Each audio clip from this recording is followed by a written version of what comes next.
L'ex prefetto di Palermo Maria Teresa Cucinotta guiderà la Fondazione Agrigento Capitale della Cultura 2025 e sostituirà l'ex presidente Giacomo Minio. Arrestato un giovane di 30 anni dai carabinieri di Canicattì per violenze e maltrattamenti nei confronti della propria compagna.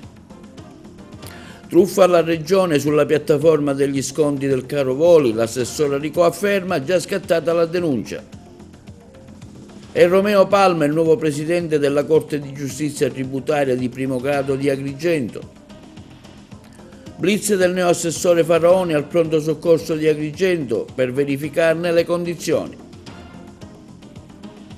Il sindaco di Canicattì Corbo annuncia che i turni di distribuzione idrica a Canicattì sono scesi dai 30 giorni di prima agli attuali 9 grazie all'interessamento del prefetto e della cabina di regia. Ieri nel foyer del Teatro Pirandello l'associazione Concordia ha messo in scena un evento per non dimenticare. La Fortitudo Agrigento vince contro il Piacenza in trasferta e il prossimo appuntamento domani contro il Crema, i goal collection della 21esima giornata del campionato di Serie D Girone I.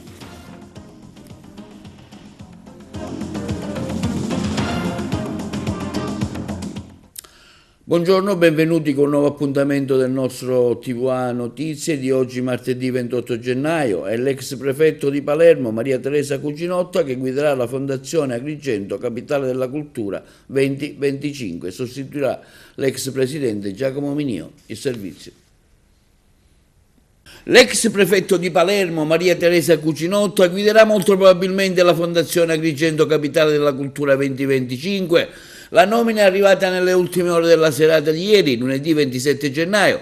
Sostituirà il dimissionario Giacomo Minio che ha lasciato la fondazione con una lettera elegantemente polemica nella serata di venerdì scorso, 24 gennaio, dopo tanti pressioni in questo senso. Quando scrive Blog Sicilia, la nomina della Cucinotta nel CDA della Fondazione, chiamata a gestire gli eventi legati ad Agrigento, capitale italiana della cultura, spetta al Consorzio Universitario della Città dei Templi, il CUA. Dunque viene ufficializzata proprio in questo modo, ma è evidente che si tratta di una nomina fortemente sponsorizzata e voluta dal Presidente della Regione Renato Schifani.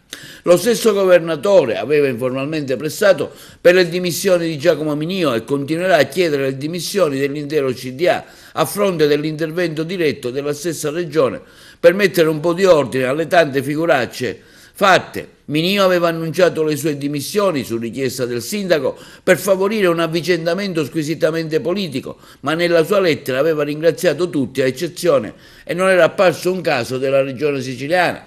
Il nuovo presidente sarà Maria Teresa Cucinotta, che ha iniziato la sua carriera nell'amministrazione civile all'interno nel 1985, prestando servizio per 3 anni presso la prefettura di Messina. Dall'88 fino al 2007 ha lavorato per la prefettura di Palermo. Dal 2007 al 2010 ha svolto l'incarico di viceprefetto vicario di Siracusa e da settembre 2010 ha assunto l'incarico di vice della prefettura di Palermo. Il 30 dicembre 2013 è stata nominata prefetto. Dal 5 gennaio 2015 è stata Caltanissetta, dal 15 ottobre 2018 prefetto a Lecce, poi a Catanzaro, prima di arrivare a Palermo, dove ha ricoperto l'incarico di prefetto fino all'ottobre 2023. In ogni caso si aspetta la nomina ufficiale.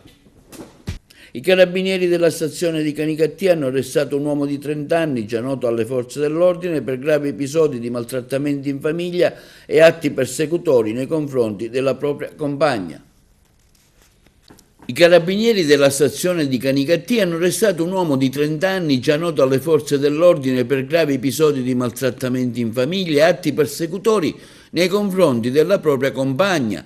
Il provvedimento trae origine da una denuncia presentata dalla vittima, una donna di 36 anni, la quale aveva riferito di essere stata più volte vittima di minacce e violenze da parte dell'uomo. L'episodio più grave si era verificato quando l'uomo avrebbe incendiato l'autovettura della madre della donna. Immediatamente sono state attivate le procedure previste dal Codice Rosso al fine di garantire la tutela della vittima. Nel corso della giornata, su disposizione del Tribunale di Agrigento, è stata notificata all'uomo una misura cautelare di divieto di avvicinamento ai luoghi frequentati dalla vittima, con l'applicazione anche del braccialetto elettronico. Tuttavia, durante l'esecuzione del provvedimento, l'uomo ha pronunciato gravi minacce nei confronti della donna. con intenti molto violenti. Alla luce di tali comportamenti, che hanno evidenziato la pericolosità del soggetto, l'autorità giudiziaria ha disposto immediatamente un aggravamento della misura cautelare, sostituendola con la custodia in carcere. Al termine delle formalità di rito, l'arrestato è stato trasferito presso la casa circondariale di Agrigento. Le indagini sono state condotte dai carabinieri della stazione di Canicattì, coordinate dalla Procura della Repubblica di Agrigento, quindi l'impegno delle forze dell'ordine continua a essere massimo nel contrasto alla violenza domestica e nella tutela delle vittime di reati di genere. La Guardia di Finanza di Enna intensifica i controlli sul corretto utilizzo dei fondi previsti dal Piano Nazionale di Ripresa e Resilienza e Servizio. Controlli rafforzati sugli appalti e in particolare su quelli finanziati dal PNRR, sotto osservazione le modalità di impiego delle risorse, ma anche la verifica dei requisiti oggettivi e soggettivi previsti per le richieste di erogazione della specifica misura.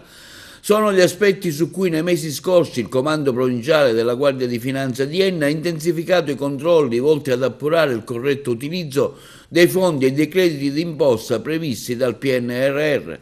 Gli approfondimenti rientranti nel più ampio dispositivo di polizia della spesa pubblica assicurato dal Corpo a tutela del bilancio europeo, nazionale e locale sono scaturiti da un costante controllo e da mirate analisi di rischio sui contribuenti e le imprese che godono le agevolazioni e gli incentivi pubblici finanziati appunto con i fondi del PNR.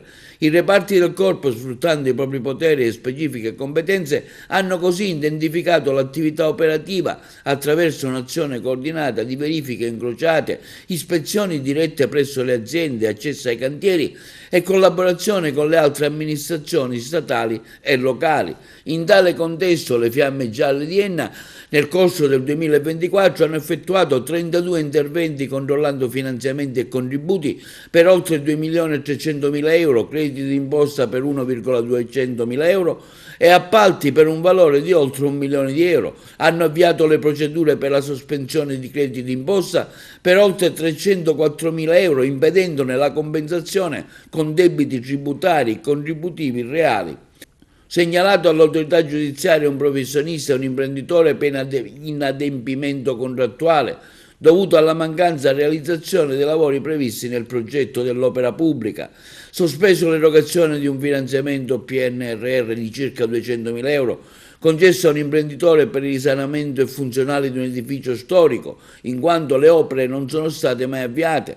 La Guardia di Finanza anche nel nuovo anno resterà in linea nella vigilanza sul PNR al fine di prevenire e reprimere comportamenti che si possono pregiudicare la corretta destinazione delle risorse comunitarie e nazionali che rappresentano uno strumento strategico per lo sviluppo dell'intero Paese. Truffa alla Regione sulla piattaforma degli sconti del caro voli, l'assessore Rico afferma, già scattata la denuncia, ce ne parlano i colleghi di Trapani. Da un lato il caro voli che mette a rischio la continuità territoriale reale per i siciliani e per chi rientra a casa lavorando fuori regione, dall'altro invece l'eterna tendenza del siciliano a considerarsi forse più furbo, tanto furbo da pensare di poter aggirare il sistema di sconti e rimborsi messo in piedi dalla regione siciliana proprio per abbattere parzialmente i costi esagerati dei voli.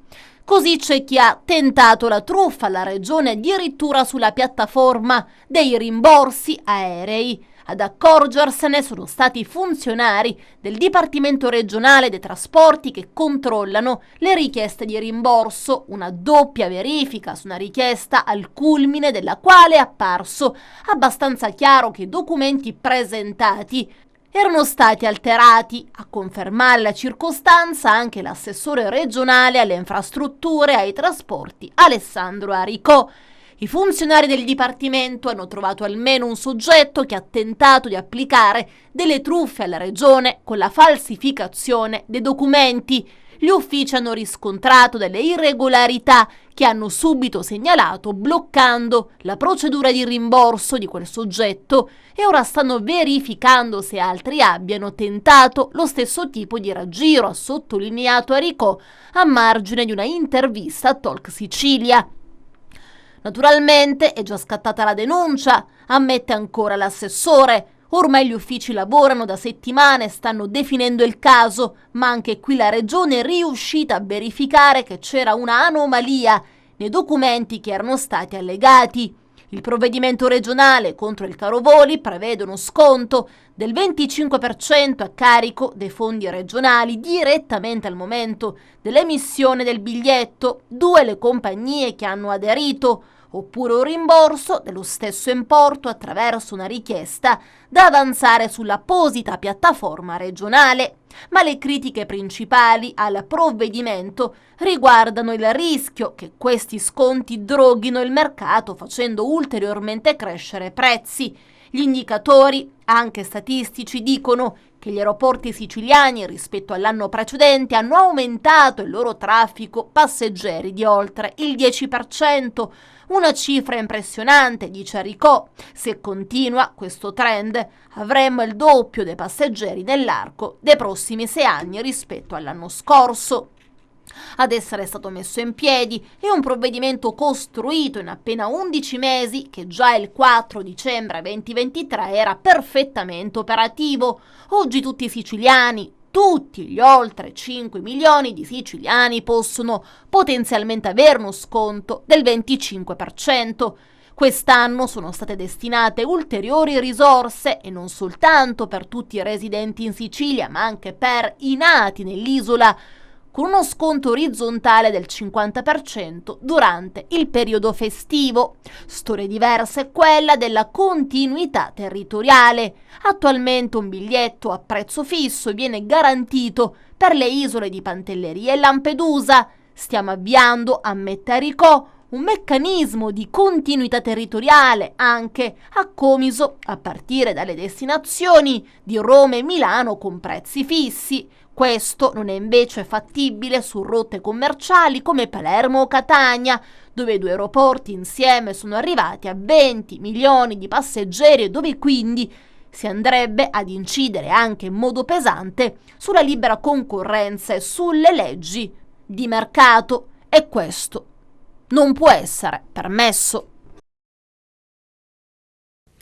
Romeo Ermenegildo Palma è il nuovo presidente della Corte di Giustizia Tributaria di primo grado di Agrigento e Servizio. Romeo Ermenegildo Palma è il nuovo presidente della Corte di Giustizia Tributaria di primo grado di Agrigento, magistrato contabile di 62 anni e presidente della sezione della Corte dei Conti, ed esercita le funzioni di procuratore regionale presso la Procura delle Corte dei Conti per la Regione Calabria. Nella giustizia tributaria dal 1995 è il primo presidente della sede giudiziaria agrigentina nominato dopo la creazione della quinta magistratura professionale della Repubblica Italiana.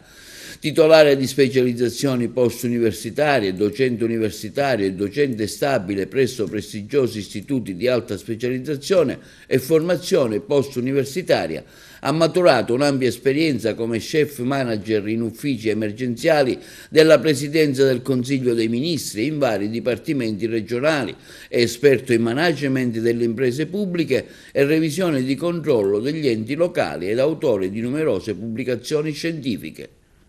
E la nuova assessore regionale alla salute, prendendo atto delle risultanze dell'indagine sui pronto soccorso della Sicilia, arriva personalmente in quello di Agrigento. È stata proprio una vera sorpresa per tutti. Nel giro di pochi minuti giunge al pronto soccorso pure il direttore del presidio ospedaliero Gino Cacciatore, che insieme al primario facente funzioni Gerlando Verruso accoglie il nuovo assessore, la quale vorrà constatare di presenza la situazione di fatto nell'area di emergenza e del pronto soccorso dell'ospedale di Agrigento, che nell'anno in corso è capitale della cultura. Un atto di interessamento della neoassessore nei riguardi della sanità agrigentina. Vedremo quali saranno le sue decisioni dopo tale visita. E sulla distribuzione idrica a Canicattì interviene oggi il sindaco della città Vincenzo Corbo, affermando: i turni di distribuzione idrica si sono ridotti a 9 giorni rispetto ai 30 precedenti, grazie all'impegno del prefetto e della cabina di regia. Sulla distribuzione idrica nella città di Canicattì interviene oggi il sindaco della città Vincenzo Corbo, affermando con una lettera ai cittadini: desidero comunicarvi un importante aggiornamento in merito alla situazione della fornitura idrica destinata al nostro comune.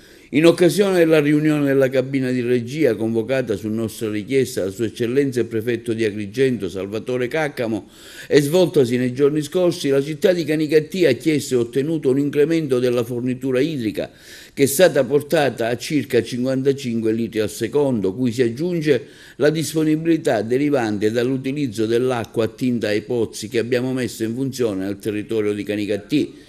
Grazie a questo incremento, afferma il sindaco Corbo, i turni per la fornitura idrica sono stati ridotti a 9 giorni, circostanza che rappresenta un significativo miglioramento rispetto alle criticità che abbiamo vissuto nel passato, con turni che in alcuni casi raggiungevano i 30 giorni e che determinavano gravissimi disagi per la cittadinanza. Desidero evidenziare, continua il primo cittadino di Canicattì, che nella cabina di regia è stata discussa anche la nostra richiesta di realizzare un potenizzatore in contrada montagna che confidiamo sia accolta in tempi brevi dagli enti competenti. Desidero rivolgere il mio ringraziamento al prefetto di Agrigento Caccamo, all'assessore all'energia Di Maura, responsabile della protezione civile Cocina, per la sollecitudine e l'attenzione dimostrati nei confronti delle istanze della nostra comunità.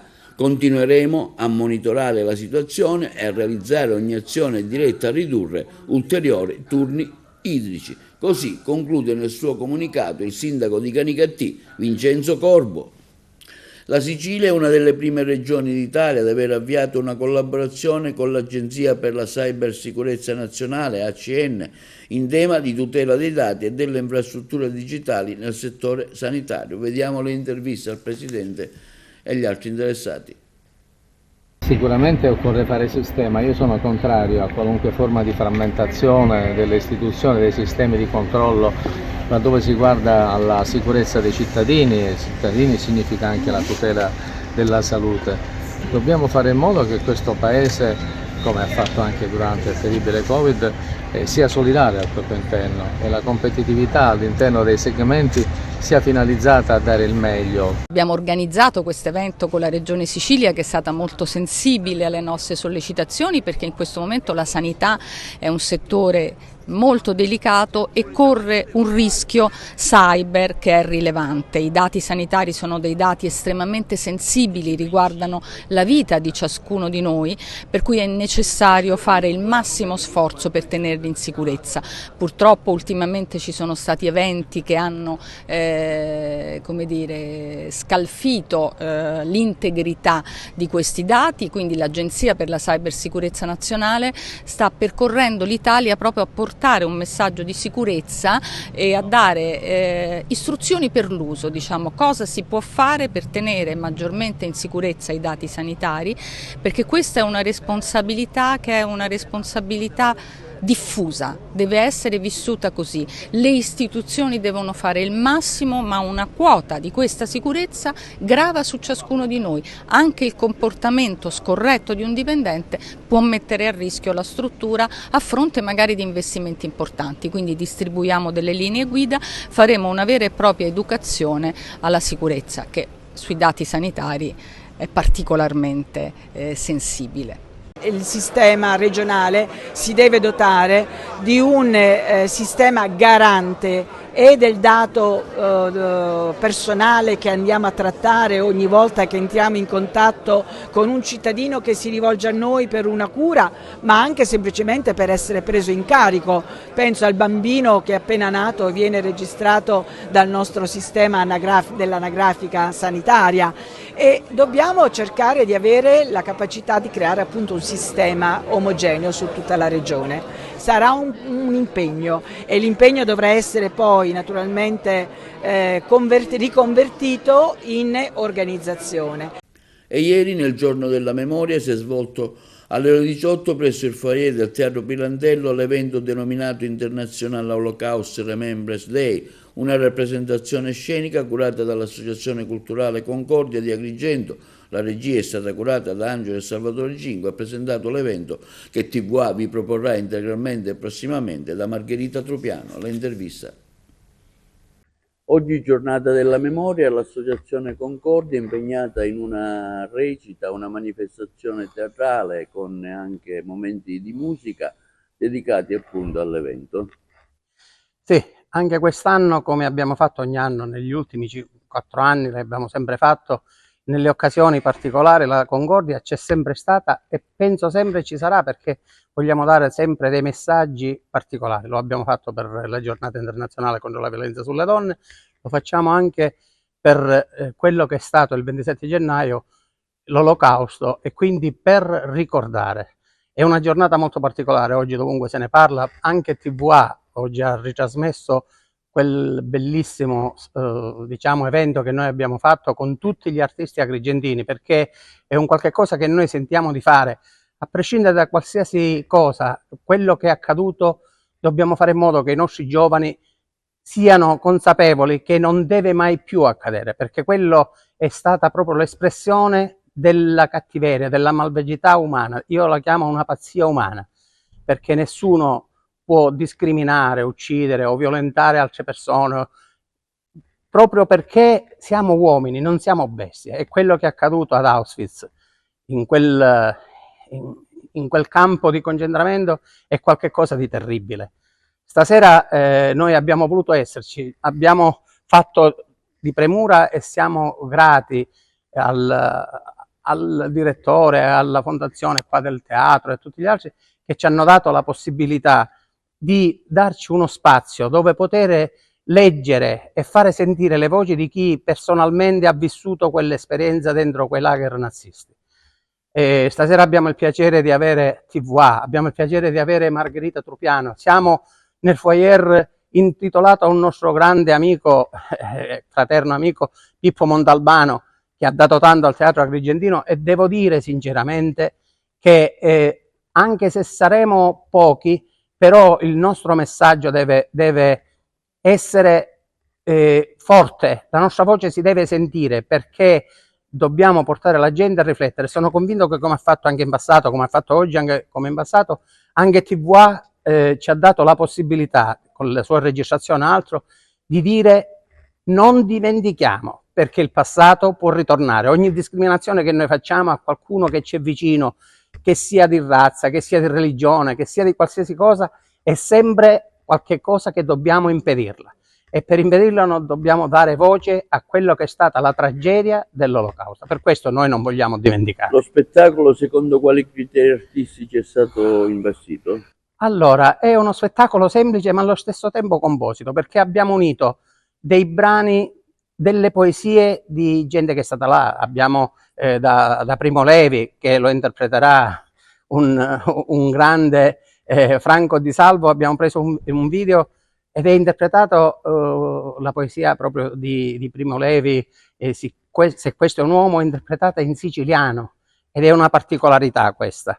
Poi abbiamo brani recitati, abbiamo un brano, un tratto del monologo della moglie ebrea di Bertolt Brecht, abbiamo poesie, abbiamo intermezzi musicali, perché è chiaro che 50 minuti, 45-50 minuti solo di vedere delle cose che sono terribili, che sono un pugno nello stomaco, colpiscono. Per cui abbiamo voluto intervallare le poesie che danno un senso alla serata con dei brani musicali della nostra bravissima Agata Sarda, del maestro Mantione, ma vi devo dire sinceramente che lei è brava, i ragazzi sanno suonare benissimo, abbiamo le voci di nostri soci e artisti che si uniscono a loro, come Laura Di Fede, che ci farà sentire Piccolanima, come Lia Cipolla, che farà diverse cose, tra cui una canzone di Arisa, Canta ancora, cioè sono tutte quelle cose che si collegano a quello che è l'Olocausto e la Shoah. Per cui devo dire che nelle prove che abbiamo fatto è stata una cosa piacevole e volevamo regalarla alla cittadinanza, al pubblico, perché è una cosa che facciamo noi, non abbiamo né contributi né aiuti, non è a pagamento, per cui è una cosa che abbiamo voluto dare alla città proprio per un senso di dare un messaggio e fare in modo che tutti non si dimentichi quello che è accaduto.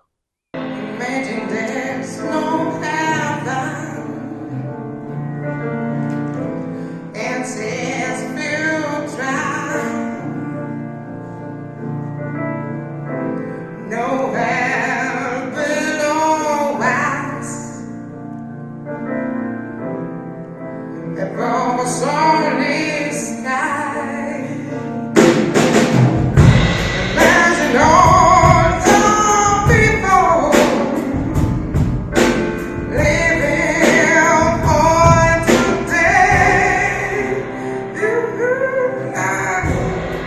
Imaginers, no countries. It isn't hard to do.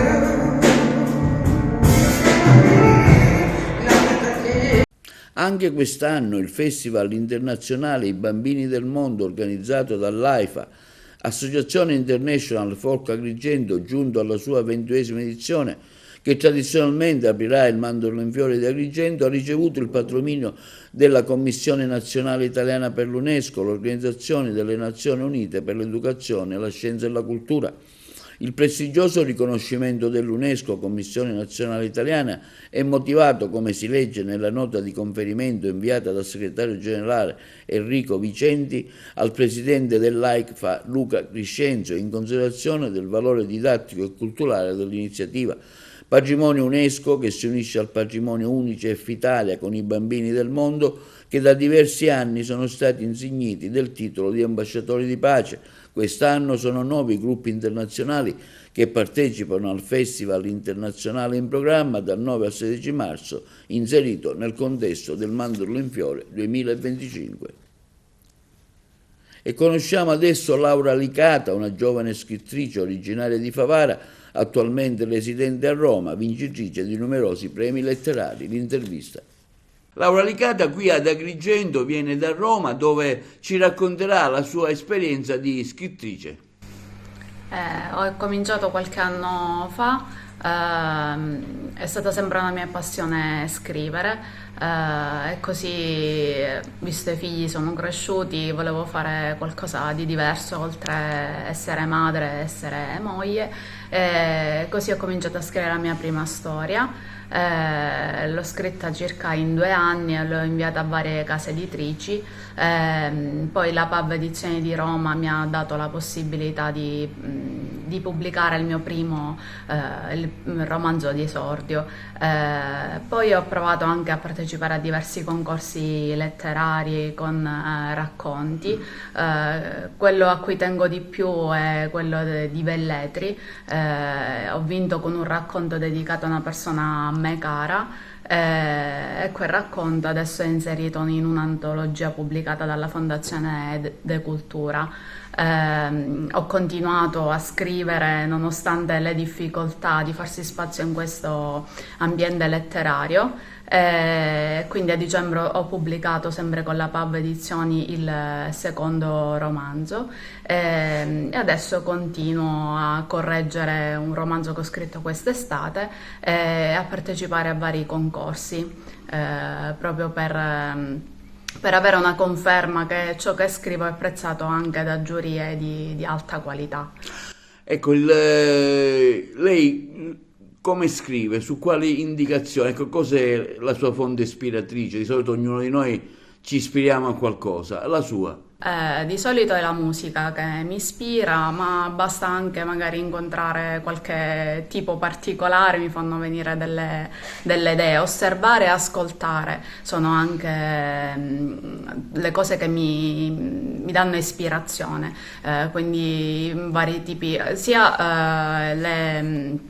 per esempio i monumenti, le città mi ispirano molto, ma la gente particolare, quella che si distingue, diciamo. Il suo che genere è? Di solito scrivo romance, ma nei racconti mi piace concentrarmi sulle donne che hanno avuto difficoltà nella vita, dare un po' di giustizia a queste donne attraverso la scrittura e le loro... Ecco, lei sta a Roma, ora è venuta ad Agrigento per le vacanze, ecco, ma i suoi obiettivi, diciamo, letterari quali sono? Quali saranno? Ecco, lei a cosa ambisce?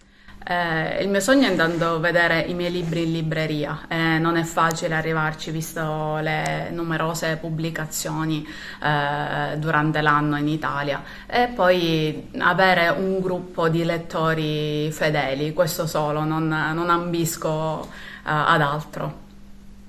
Linea alla regia per la pubblicità.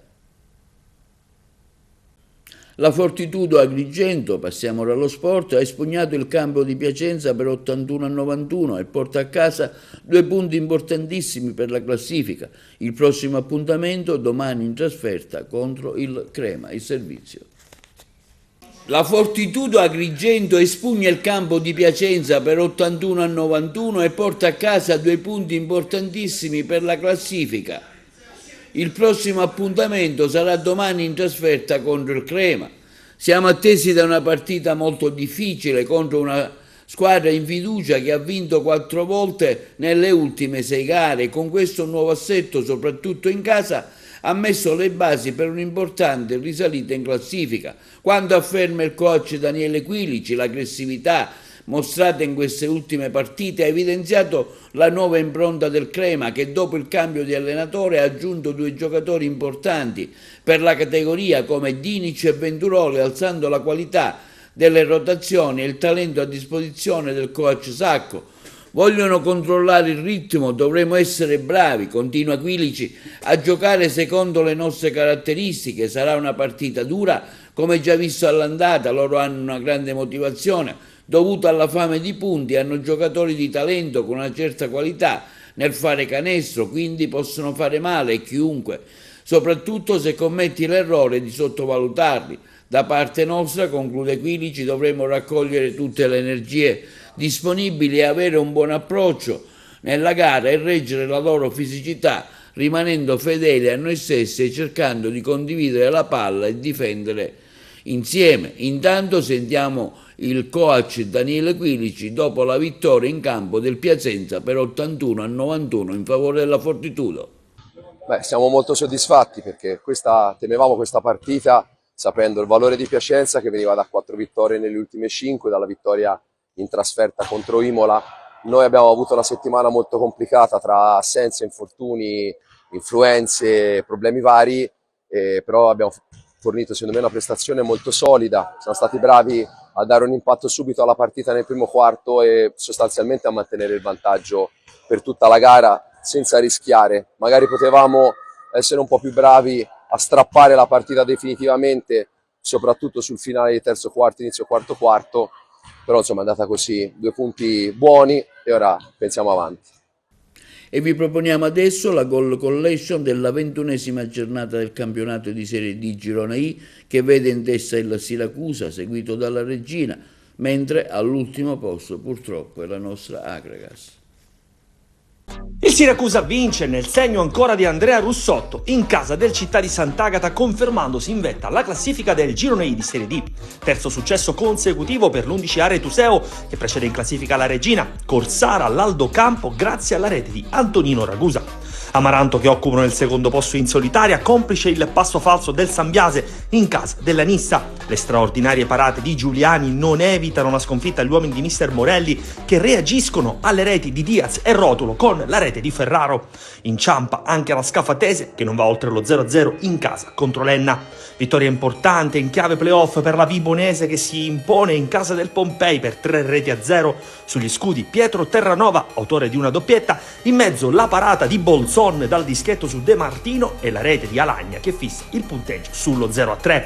Divisione della posta tra Locri e Paternò, rossazzurri che la sbloccano dagli 11 metri con Guida, la ribalta il Locri con Fangua e Leveque prima del 2-2 definitivo siglato da Francia. Reti bianche tra Castrum, Favara e Licata, un passetto avanti che muove la classifica di entrambe, balzo sostanzioso in avanti per la nuova IG Virtus che si aggrappa ad un super trombino per piegare una Ciriale rimasto in 10 uomini. 3 punti di assoluta sostanza per la San Cataldese che batte l'Akragas per 4-0 sugli scudi Montaperto, autore di una doppietta, raddoppio di Tedesco e poker conclusivo di Gueye, ritornato alla corte di mister Piratella dopo l'esperienza al Canicattì. Si chiude qui la Goal Collection del 21esimo turno, appuntamento al prossimo fine settimana per un nuovo focus sul massimo campionato dilettantistico. Bene, questo è tutto per l'appuntamento odierno del nostro TVA Notizie. Vi ricordiamo che i programmi TVA si possono vedere in tutta Italia sul canale 268 del digitale terrestre, sulle smart TV, in streaming sul sito www.televideoagrigento.tv e il telegiornale sul canale 93 di Video Sicilia alle 15 e alle 20 con replica la mattina alle 9. Inoltre i nostri servizi si potranno visionare sul canale YouTube di TVA Televideo Agrigento. E questo è tutto per oggi e vi auguriamo una buona serata.